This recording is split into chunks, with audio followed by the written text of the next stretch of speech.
I spent years running competitively.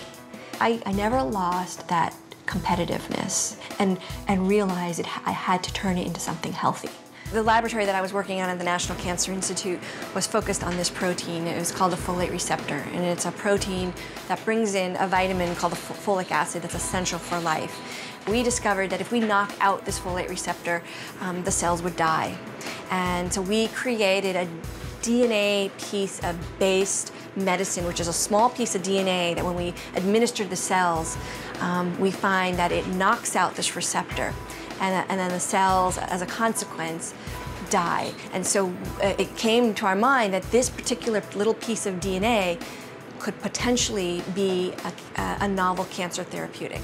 And we took it to the authorities at the National Cancer Institute, and the lawyers looked at the work and said, you know what?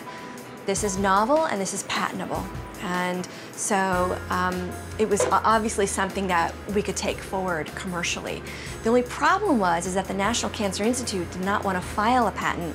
So I, as one of the inventors, said, well, would you give me the rights to the invention?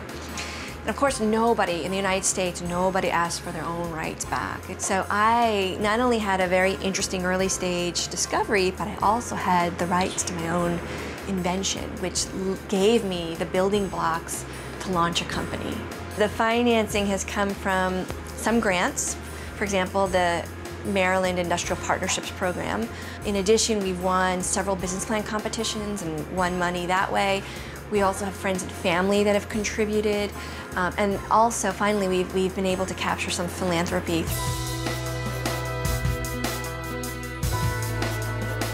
When I sort of go out in the world and I talk to people, that's how I introduce myself. I say I'm founder of Foligo Therapeutics, and we were recognized as laureates for the Cartier Award in 2008. And I think when I, in fact, won the award, I loved the fact that I could get up there and talk. The company, the project, is much more of an example for what we need to do as women, and that we need to address women's issues. So I had been in a really down mood because we had just shut down our lab. This was early 2010, where we ran out of financing and I could not pay my scientists any longer. So I had to figure out how to start again.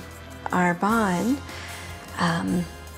sells skincare, cosmetics, and health and wellness products. And it occurred to me, well, maybe this might be an interesting tool to collect some monies.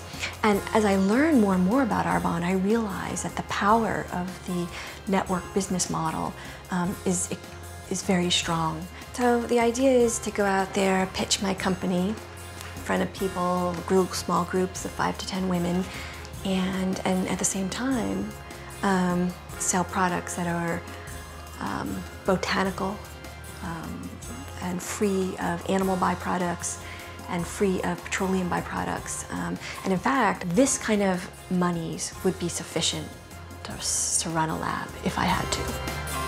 I think that motivates me to be in a situation where people are skeptical, but my belief is so strong that I can move this mountain, I will.